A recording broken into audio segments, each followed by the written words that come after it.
about the various methods of inventory control, that is perpetual inventory control method and the review of slow and non-moving items or products. These are methods which are used for the control of inventory to run the business smoothly, ताकि business smoothly run करे and to raise the economy of the business.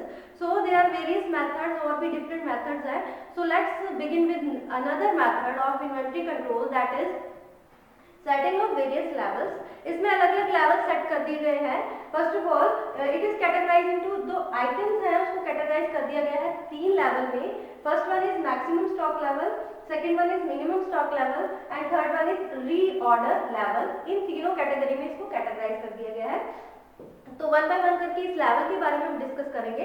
सबसे पहले आ जाता है maximum stock level. Maximum stock level क्या होती है? ये it represents the upper limit beyond which quantity of any item is normally allowed to rise. ये किसको रिप्रेजेंट करता है कि ज्यादा से ज्यादा इतनी क्वांटिटी हमें चाहिए किसी भी प्रोडक्ट, फिनिश प्रोडक्ट को बनाने के लिए. जैसे कि हम कोई भी फार्मास्यूटिकल कंपनी है, उसमें एक सिरप की प्रोडक्शन हो रही है या टेबलेट की प्रोडक्शन हो रही है, अलग अलग उसमें इंग्रेडिएंट चाहिए होते हैं. एक्टिव फार्मास्यूटिकल इंग्रेडिएंट चाहिए होता है, preservative, flavouring agent, different colouring agent, different जो एक्सिपिएंट्स है उसमें यूज होते हैं.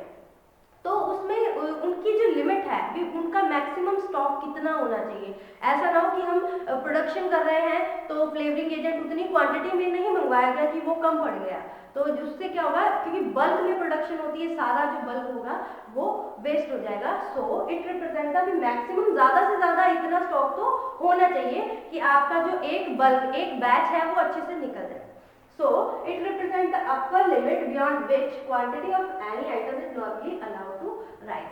अब इसमें कुछ फैक्टर्स होते हैं वो भी कंसीडर करके किए जाते हैं कि क्या चीज माइंड में रखनी चाहिए एक मैक्सिमम स्टॉक लेवल तक पहुंचने के लिए, मैक्सिमम स्टॉक रखने के लिए किसी भी प्रोडक्ट का. सबसे पहले तो इसमें rate of consumption of material, भी कितना कंज्यूम हो रहा है, जितनी रिक्वायरमेंट है, जितनी कंजप्शन हो रही है उसके अकॉर्डिंग ही जो मैक्सिमम स्टॉक है वो डिसाइड होना चाहिए कि इसका इतना स्टॉक हमारे पास अवेलेबल होना चाहिए. उसके बाद नेक्स्ट है स्टोरेज स्पेस. स्टोरेज स्पेस, अब कोई भी प्रोडक्ट है उसको स्टोर करने के लिए, स्टॉक को रखने के लिए जगह भी चाहिए. ऐसा नहीं कि हमारे पास कई जो प्रोडक्ट्स होते हैं इस तरह के होते हैं इंग्रेडिएंट कि जिनको स्पेशल स्टोरेज रिक्वायर्ड होती है, जिनको कूल टेम्परेचर चाहिए, उनको रेफ्रिजरेटर चाहिए होता है. आपने इतना ज़्यादा बल्क में मंगवा लिया है, उसके पास स्पेस नहीं है, अगर उसको आप बाहर रखोगे तो वो डिटोरेट यानी खराब हो जाएगा. तो अपना स्टॉक लेवल उतना रखना है कि आपके पास उतनी स्पेस भी अवेलेबल होनी चाहिए उस प्रोडक्ट को स्टोर करने के लिए. उसके बाद नेक्स्ट आ जाता है कैपिटल नीडेड और रिक्वायर्ड अवेलेबल. नेक्स्ट जो हम माइंड में रखते हैं that is capital needed and available. भी अब कोई भी आप स्टॉक रखना है, आपने उस पर पैसा लगाया है, आपके पास जो कैपिटल है, क्या आपके पास उतना स्टॉक खरीदने के लिए कैपिटल कितनी चाहिए और उतना आपका बजट भी है या नहीं. ऐसा नहीं कि आप मंगवाए जा रहे हो कि हाँ बजट बहुत ज़्यादा है, अच्छा प्रॉफिट हुआ है तो हम और स्टॉक मंगवा लेते हैं, या फिर इसका रेट कोई भी है, उसका कैपिटल है बहुत सही रेट में मिल रहा है तो और मंगवा लेते हैं. ऐसा नहीं, वो बड़ा बड़ा डिटोरेट भी हो सकता है, आपके पास स्पेस है कि नहीं है, वो भी सारी चीज़ माइंड में रखनी पड़ती है. नेक्स्ट है nature of material. Nature of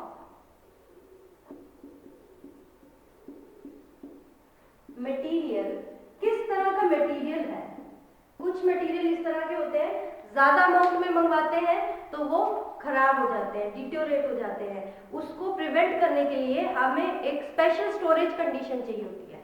उसको स्पेशली स्टोर करने के लिए इस तरह की उसकी स्टोरेज रिक्वायर्ड होती है कि मटेरियल हम किस तरह से उसको मैक्सिमम कितना रख. कुछ चीज़ें खराब हो जाती है तो हम उतना ही मंगवाते हैं ना कि इसकी थोड़ी अमाउंट मंगवाओ, एक बार यूज़ हो जाए, फिर इसको दोबारा से हम उसको मंगवा सकते हैं, इंस्टेड कि हम उसको बल्क में मंगवा के वो खराब होता रहेगा, उसका कोई यूज़ नहीं है.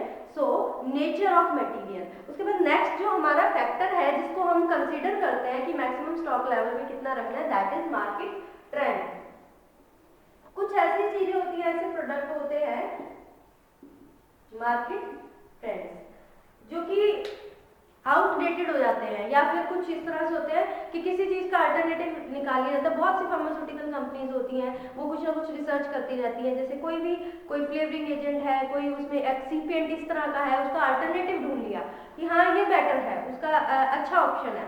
तो उसका कई बार ऐसे भी होता है कि आजकल इस चीज़ का ट्रेंड ही नहीं चल रहा और कोई भी प्रोसेस है वो चेंज कर दी या फिर मैन्युफैक्चरिंग प्रोसेस चेंज कर दी, मेथड चेंज की, ये नई टेक्नोलॉजी आ रही है वो यूज़ कर रहे हैं, तो उसके ऊपर भी डिपेंड करता है। ऐसा ना हो कि आपने किसी चीज़ का स्टॉक बहुत ज़्यादा रखा हुआ है, अब उसका ट्रेंड नहीं चल रहा, वो नहीं यूज़ होता, तो वो आपका वेस्ट हो जाता है। ये चीज़ें भी कुछ माइंड में रखनी पड़ती हैं।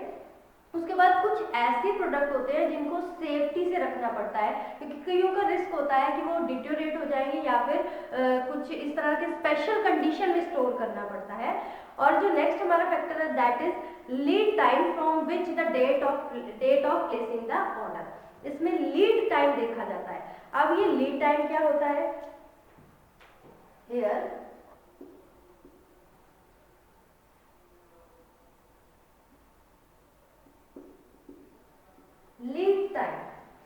लीड टाइम की बात करें, लीड टाइम क्या होता है, ये टोटल टाइम जो कि एक कोई भी चीज हमें रिकॉग्नाइज हो जाती है कि इसकी हमें रिक्वायरमेंट है, अब इसका ऑर्डर लगाएंगे तब वो हमें मिल जाएगी।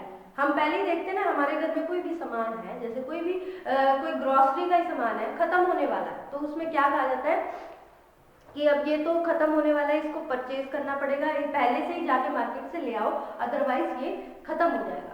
तो वो जो टाइम होता है कि इसकी अमाउंट कम रह गई है, तो लीड टाइम बहुत इंपॉर्टेंट रोल प्ले करता है, उसके अकॉर्डिंग हम मैक्सिमम स्टॉक रखते हैं। Lead time is the total time consumed between the recognisation of need of items and till the time received of और यूज। ये होता है lead time, total time consumed between the recognisation of need of items till the time received for use, this is known as lead time. उसके बाद जब इसकी calculation, maximum stock level को कैसे कैलकुलेट किया जाता है, इसमें इसका फॉर्मूला होता है that is formula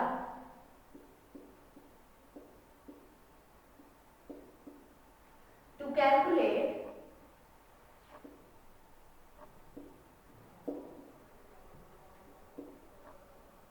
maximum stock level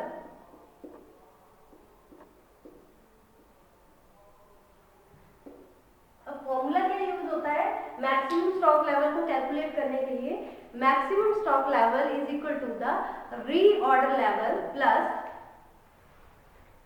maximum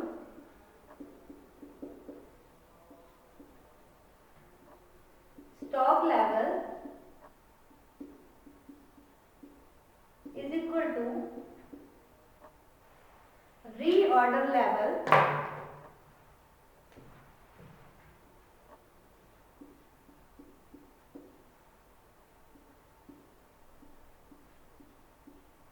minus reorder quantity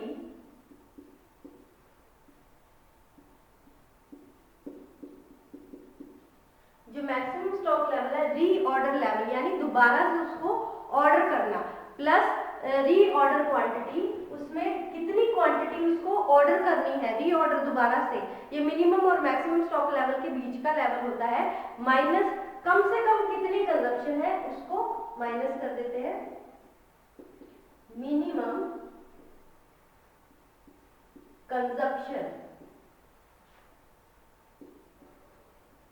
कम से कम कितनी उसकी कंजप्शन हो रही है। अब हम जो मिनिमम कंजप्शन है इसको भी कैलकुलेट करना है। इसको कैलकुलेट कैसे करते हैं, minimum consumption is equal to minimum consumption per week, हफ्ते में कितनी कंजप्शन हो रही है, into minimum reorder period. Minimum, next हमारा आ गया minimum consumption, minimum consumption is equal to minimum consumption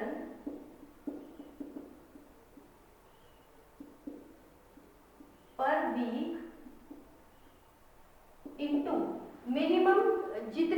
production हो रही है उसमें मिनिमम रीऑर्डर पीरियड, मिनिमम कम से कम reorder period, this is the formula for minimum consumption. Reorder क्या होता है?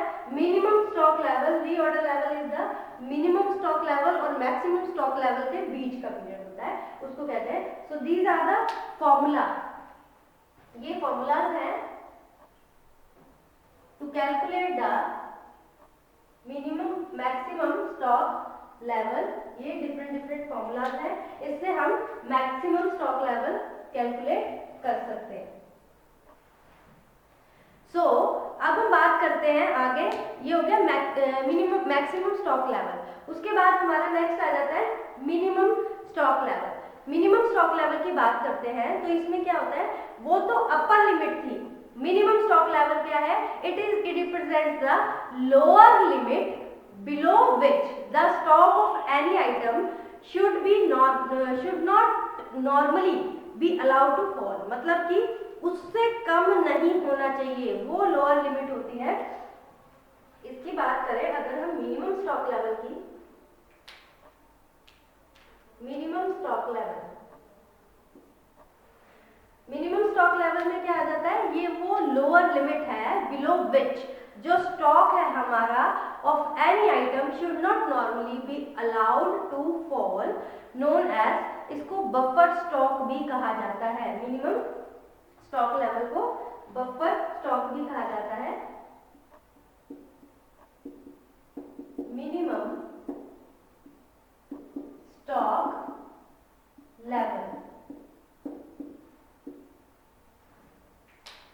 मिनिमम स्टॉक लेवल को बफर स्टॉक भी कहा जाता है, also known as buffer stock. कम से कम, इतना नहीं, उसका भी इतनी अमाउंट होनी चाहिए, कम से कम अमाउंट। अब इसमें क्या बता रखा है, मेन इसका पर्पस क्या है, कम से कम अमाउंट कितनी होनी चाहिए, इसको ये सेट कर दिया जाता है ताकि कोई भी चीज आउट ऑफ स्टॉक ना हो जाए, कि ऐसा ना हो हम प्रोडक्शन कर रहे हैं बिल्कुल ही वो फिनिश हो गई है, आउट ऑफ स्टॉक ना हो जाए। उसमें तो ये था कि बहुत ज्यादा एक्सेस भी ना हो जाए, इसमें आउट ऑफ स्टॉक ना हो जाए, विच में lead to the stoppage of production. अगर मान लो इसकी ये किसको प्रिवेंट करता है, इट प्रिवेंट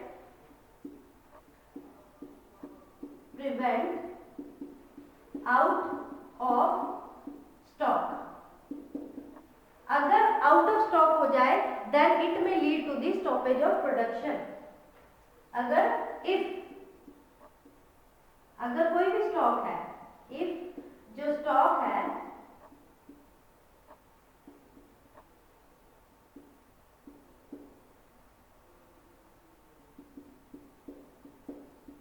आउट है, स्टॉक बिल्कुल आउट ऑफ स्टॉक हो गया, then it will lead to the stoppage of production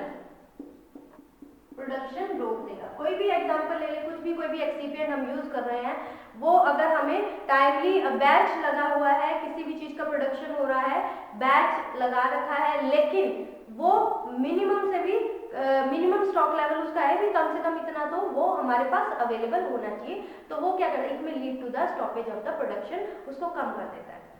इसमें कुछ जो लेवल है ना, इसको फिक्स करने के लिए कुछ जो पॉइंट है, कुछ जो फैक्टर है, वो हमें कंसीडर करके चलने होते हैं। दैट इज सबसे पहले तो लीड टाइम। इसमें अगर फैक्टर्स की बात करें, factors level is fixed into consideration of following factors.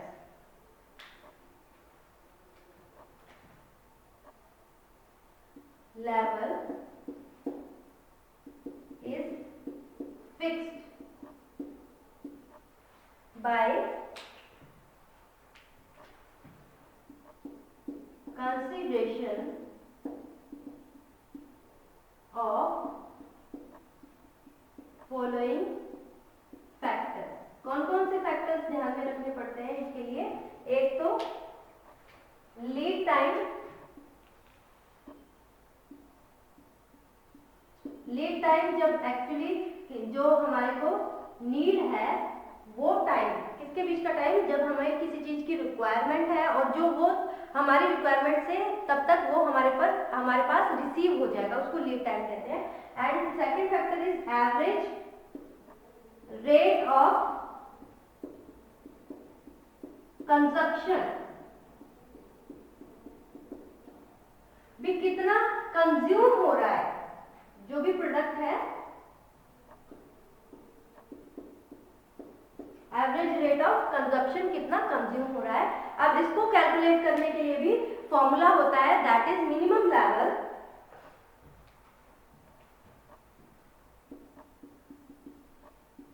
Minimum stock level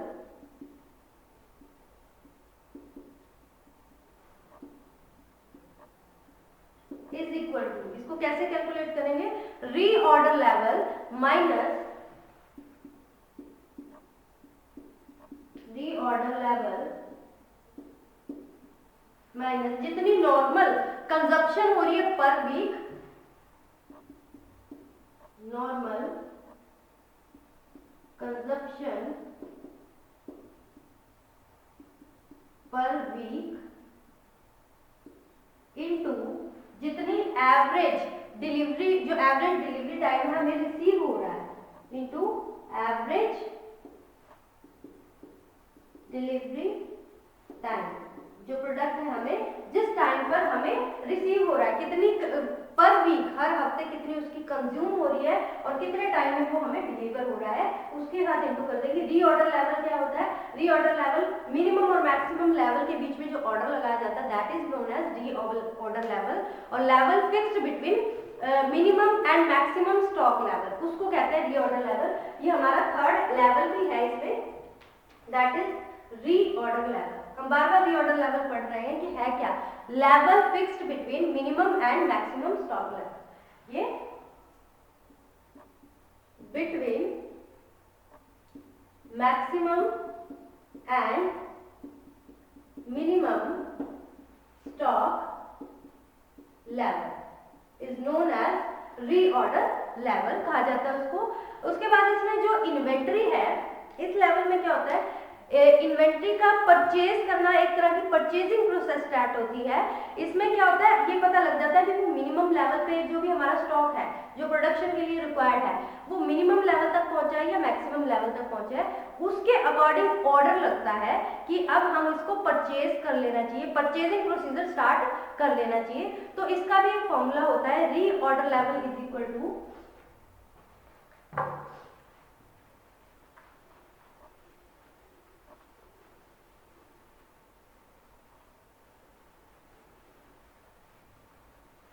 formula for reorder level, formula for calculating, formula for calculating reorder level. अब रीऑर्डर लेवल को कैलकुलेट करने के लिए भी फॉर्मूला होता है, दैट इज, इसको कैसे कैलकुलेट करते हैं, reorder level is equal to minimum consumption during the period,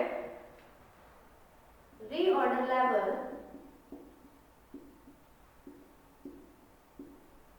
is equal to minimum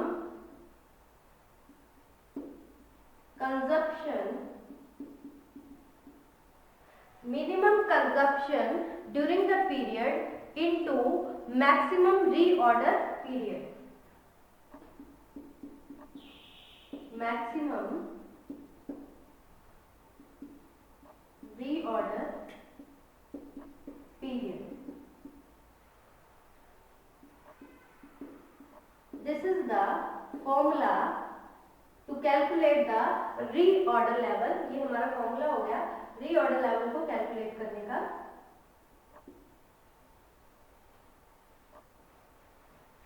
ये फॉर्मूला है।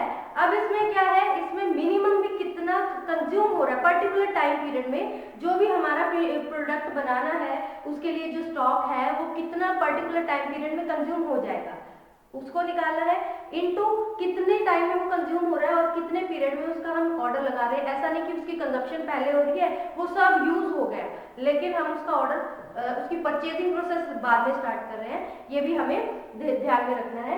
उसके बाद एक और लेवल होता है जो कि इसमें कैटेगराइज नहीं मैंने कर रखा, that is danger level. Danger level, danger level की बात करें, ये वो लेवल आ जाता है जब जो लेवल है मिनिमम स्टॉक से भी बिल्कुल नीचे चला गया। जितना भी हमने सोचा था इतना स्टॉक तो हमारे पास अवेलेबल होगा, तो हमारा जो प्रोडक्ट है ये बनाने के लिए इतना सफिशिएंट है। चाहे हम कोई सिरप बना रहे हैं या फिर हम किसी टैबलेट की प्रोडक्शन कर रहे हैं, कैप्सूल की प्रोडक्शन कर रहे हैं, कोई एक्सपेक्टोरेंट की प्रोडक्शन कर रहे हैं, भी इसमें इतना स्टॉक लेवल हमारे पास है। लेकिन वह जब वो उस लिमिट से भी नीचे आ जाता है, that level is known as danger level. तो हम इसको लिख सकते हैं बिलो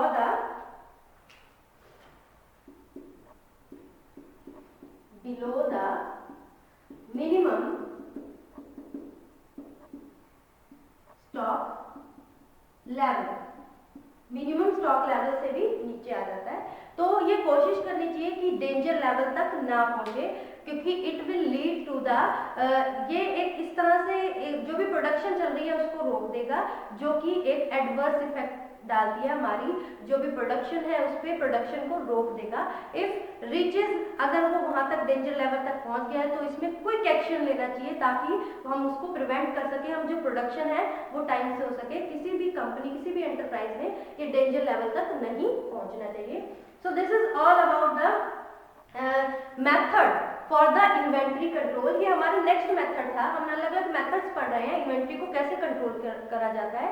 इस चैप्टर में सारे मेथड्स ही हैं। हमने एबीसी एनालिसिस किया, इकोनॉमिक ऑर्डर क्वांटिटी डिटेल में स्टडी किया, वीईडी एनालिसिस किया, wage analysis, perpetual inventory control system हमने स्टडी किया, और इसमें एक तो review of moving, slow moving and non moving items के बारे में डिटेल स्टडी किया। उसके बाद हमने नेक्स्ट जो मेथड किया आज जो डिस्कस किया है दैट इज सेटिंग ऑफ। अगर हम सेटिंग कर ले वेरियस लेवल्स ऑफ, जो अलग अलग लेवल्स हैं हमारे जो भी आइटम्स है, जो हमारे पास मटेरियल है, उनको अलग अलग लेवल्स में सेट कर दिया। So this is all about the next method. और उसके बाद कुछ मेथड्स और हैं जो कि ज़्यादा डिटेल में नहीं है, थोड़ा ब्रीफली ही हमें पढ़ना है। उसके बाद आपका इन्वेंट्री कंट्रोल का चैप्टर कंप्लीट होगा। So thank you students.